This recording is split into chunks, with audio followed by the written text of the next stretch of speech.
professora muito serena. Eu tenho um método de conduta que é o seguinte, eu não chamo atenção de aluno. Só se for uma coisa muito absurda. Mas, de uma maneira geral, tem 2 adultos ali, porque para mim são adultos, conversando ali, eu olho uma vez e tudo, às vezes a pessoa até se toca e para. Mas chamar a atenção assim eu não chamo. Tampouco perguntar o que está fazendo ali com o computador. Eu já tive o dissabor de uma aula, dar aula com um aluno com fone no ouvido acompanhando jogo de futebol. Jogo de futebol. Mas o que acontece? Para ele, eu não estava alcançando, mas aos demais ali, se eu estivesse salvando ali umas 3 almas naquele momento, eu já fiquei felicíssima com aquilo. Mas o que eu quero dizer é que o que o professor pode tentar fazer? Ele pode tentar puxar a atenção para si, com uma aula cada vez mais positiva, uma aula cada vez mais interessante. Aí o professor ele vai ter que se virar, né? Se virar ali nos 30, como tem aquele programa, se virar ali nos 30 para o quê? Para tentar puxar a atenção dos alunos. Agora, com relação a, por exemplo, a utilização das próprias redes sociais, o próprio Twitter, que o próprio Supremo, inclusive, já percebeu a utilidade de muitos desses instrumentos. Existe a página do Supremo Tribunal Federal no Twitter, os vídeos do YouTube. São instrumentos que eles também podem ser utilizados no sentido positivo, para que o aluno tenha uma visão do direito, acompanhe mais diretamente. Carlos, esses vídeos, eles são muito positivos. Vídeos de aula. Quantas vezes eu não dou uma aula e às vezes falo para um aluno consultar um vídeo assim, ele tem aquilo ali à sua disposição nesse canal de vídeos, YouTube, que nós temos aí. Quantas vezes, e isso é muito bom. E o melhor de tudo é que o aluno ele vai atrás, porque ele gosta tanto da máquina, da tecnologia, que muitas vezes ele vai até por curiosidade, para saber o que está se passando ali. Então, assim, nós vamos ter aspectos negativos? Vamos ter aspectos negativos. Mas é melhor que a gente acredite nos positivos e tente intensificar esses aspectos positivos. Agora, nada substitui também os livros. Eu acho que não. Eu acredito que não. O livro, né? O livro é aquela... Você sente o livro, né? Você volta e vai. A tela do computador, por si só, ela já apresenta um desconforto imenso ali para a gente ler. Ler mesmo, para mim, a minha visão, é o quê? É livro. Para mim, nada vai substituir o livro. Agora, um outro aspecto relativo também a esse impacto da tecnologia, que se nota talvez em outras disciplinas particularmente, e acho que talvez isso seja mais sensível ainda no ensino do segundo grau. A faculdade, acho que ela ainda força, num sentido positivo, a linha contrária, que é a questão do linguajar da internet. Aquela linguagem muito específica que não cabe de maneira nenhuma na utilização no dia a dia do direito. Os alunos eles têm chegado ainda um pouco com um nível de despreparo maior por conta desse tipo de fenômeno, ou a faculdade ela tem forçado a leitura e isso tem sido remediado ainda pelo próprio dia a dia da vida acadêmica? Carlos, essa questão da língua portuguesa, pelo computador, pela internet, pelos meios virtuais que a gente tem de comunicação, é mais um aspecto negativo que a gente lembra, porque eu já peguei prova para corrigir em que o aluno escrevia lá, você, se dirigindo a mim dessa maneira, VC e tudo, isso é muito comum. Mas o que acontece? Eu acho que a missão do professor ali é o quê? É incentivar de fato a leitura, e talvez até mesmo incentivar a leitura, pode ser pelo computador, não que não possa ser pelo computador, pela internet, mas vá ler coisa útil na internet, né? Coisa interessante, coisa que vá te acrescentar alguma coisa bem redigida. Semana passada mesmo eu dei um trabalho para a minha turma de graduação lá em Belo Horizonte, em que eu mandei os alunos do 4º período ler julgados do STJ. Primeira reação, os alunos chegando em sala, professora, como que você faz aquilo com a gente, de mandar a gente ler aquilo? Muito difícil, muito complexo. Mas aí vem o que o professor pode auxiliá-lo naquele ponto. O quê?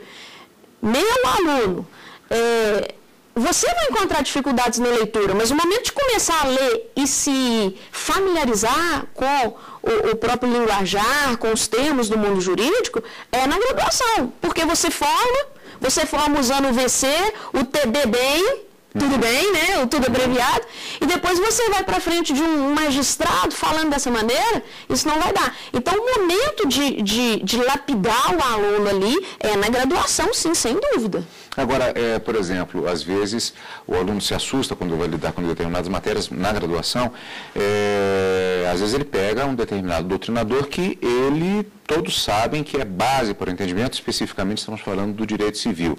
Mas, às vezes, um autor um pouco mais palatável não é indicado, nessa fase inicial, pelo menos, nos primeiros semestres, ou mesmo para o aluno que está procurando, que não é do direito especificamente, mas procura entendê-lo para a realização de um concurso. É válido ele utilizar-se primeiramente de professores assim que tenham um linguajar um pouco mais fácil? É possível a adoção dessa técnica? Eu acredito que sim, Carlos. Por quê? O que acontece? Não obstante a gente esteja aí num mundo jurídico em que os termos são aí não muito utilizados no cotidiano, no dia a dia das pessoas, e nós aí, vocês que estão se formando aí em direito, vocês têm que se acostumar com isso. É claro que não há óbice, não há impedimento algum em você pegar um manual que seja de leitura mais tranquila, desde que não comprometa o conteúdo. Nós temos vários manuais de leitura fácil, entre aspas, mas que não deixa a desejar, em que o português é extremamente acessível, e porque é fácil não significa que seja pobre. É aí que está o aspecto interessante da questão. Porque é fácil não significa que seja pobre. Então, o que eu digo tem um professor lá em Belo Horizonte, curso preparatório, outro dia ele chegou para mim e falou o seguinte: Mônica, já perdi o pudor, eu recomendo resumos. Que é uma polêmica. É uma polêmica, extremamente polêmico isso. Por quê? Porque nós vamos encontrar alguns professores que repudiam, acho isso verdadeiro e imoral. Isso é uma coisa imoral, próximo do imoral, próximo da indignidade, você, professor, indicar um resumo para um aluno. Por outro lado, vem essa questão que, Carlos, você acabou de tocar, que é o quê? A facilidade. O que eu quero lembrar é o seguinte: uma vez eu vi um médico dando uma palestra, a palestra era assim: não adianta nada um médico receitar um remédio em que o paciente ele não vai ter condição de comprar. Não adianta nada o médico receitar um remédio e o paciente não tem condições para comprar. Não adianta ele ter receitado. Eu vou transferir essa ideia para o mundo do direito. Não adianta nada uma pessoa da área jurídica falar muito bonito, falar de maneira muito rebuscada, se a outra pessoa não está entendendo, principalmente o seu aluno da graduação de direito. Então, o que acontece é que, muitas vezes, eu já experimentei isso, já tive essa experiência. O quê? Eu indico uma doutrina mais completa, mais complexa, mais tradicional, e aquele aluno sequer pega o livro na biblioteca. Tampouco comprar, né? Tampouco adquire o livro. Tampouco adquire o livro, não é a biblioteca, nem consulta, nem procura saber, porque já tem aquela ideia pré-concebida. Outras vezes indiquei leituras mais tranquilas, até mesmo os ditos resumos, que o aluno ele estava mais receptivo. E, resultado, ele acabou lendo ainda que o resumo. E aí eu penso o seguinte: com essa proliferação de faculdade de direito que a gente tem hoje, com alunos de todos os níveis que chegam na graduação, chega aluno muito bom, aquele menino que sempre estudou muito bem, fez um ensino médio muito bom, mas chegam alunos fraquíssimos. E o que acontece? Você tem que passar informação para esse aluno. Muitas vezes, a saída talvez esteja em um resumo. Veja bem, não estou recomendando o resumo como única fonte de estudo, não é isso. Claro que se o aluno puder, né, aprofundar, porque isso vai ser, ele não tem nada a perder com isso, ele só tem a ganhar, se ele puder aprofundar com outras fontes. Mas muitas vezes o resumo ele facilita. Então, quando esse professor lá falou comigo, eu perdi o pudor, eu indico resumos, eu não o condeno de todo, eu respeito a opinião dele. Por quê? Porque muitas vezes o resumo faz a informação chegar. Ele funciona, ele é um remédio eficaz, é um remédio acessível.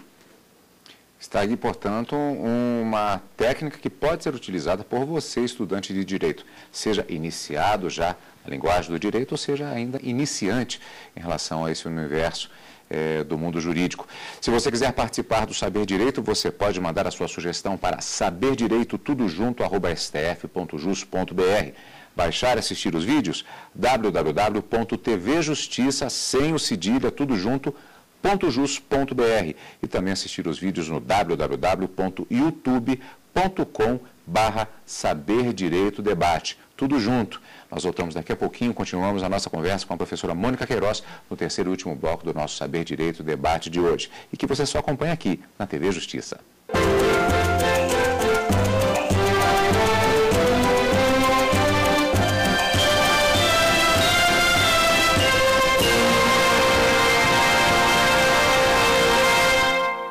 Estamos de volta com o Saber Direito Debate. Hoje nós estamos conversando com a professora Mônica Queiroz, que nos falou durante toda a semana a respeito do tema As Pessoas no Código Civil de 2002. Já vamos falar alguns pontos a respeito desta questão que foi exposta mais aprofundadamente nas aulas durante a semana, que você já viu que pode resgatar também na internet, caso não tenha tido a oportunidade de acompanhar as aulas durante a semana. Se perdeu alguma das aulas, você pode recuperá-las. Mas, professora, antes eu gostaria de entrar nesses tópicos específicos, alguns desses tópicos específicos, perguntar ainda na questão do magistério, inclusive como uma opção de profissão. Primeiro, essa questão da identificação, que já foi abordada nos blocos anteriores, mas sempre tem umas pedras no meio do caminho, né? Particularmente quando se fala em magistério. Sim, sem dúvida. Bom, Carlos, logo quando eu me formei, eu pensei em fazer mestrado. Por quê? Eu cresci num ambiente de estudo. Meu pai é professor há mais de 40 anos, não da área do direito, mas da área da biomédica. Mas, enfim, eu cresci nesse ambiente de biblioteca, de aulas, via meu pai à noite preparando aula para o dia seguinte. E aquilo para mim era uma realidade, era uma profissão. Aquilo para mim era a profissão que existia. E aí o que acontece é que, logo quando eu me formei, meu pai, grande incentivador e grande exemplo de vida para mim, eu logo entrei no mestrado. Entrei no mestrado da PUC Minas. E no mestrado eu nunca havia dado aula, muito nova, isso foi em 2003 mais ou menos, eu estava no mestrado da PUC Minas. E logo no mestrado me pediram para apresentar um trabalho. E no que eu fui apresentar esse trabalho, eu apresentei naturalmente, estudei em casa, expus a aula. E o professor César Fiuza, professor muito conhecido em todo o Brasil, ele acabou por me convidar para substituí-lo nas aulas da graduação da PUC. E eu achei que era uma responsabilidade imensa substituir o professor César Fiuza nas aulas de graduação da PUC, dando teoria geral dos contratos. Mas, enfim, eu aceitei o desafio e entrei dentro da sala de aula.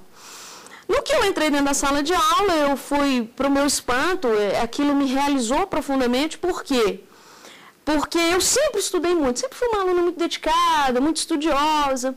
E a partir do momento em que eu entrava dentro de uma sala de aula para trabalhar com o meu estudo, eu pensei assim, puxa vida, agora eu vou ganhar para estudar.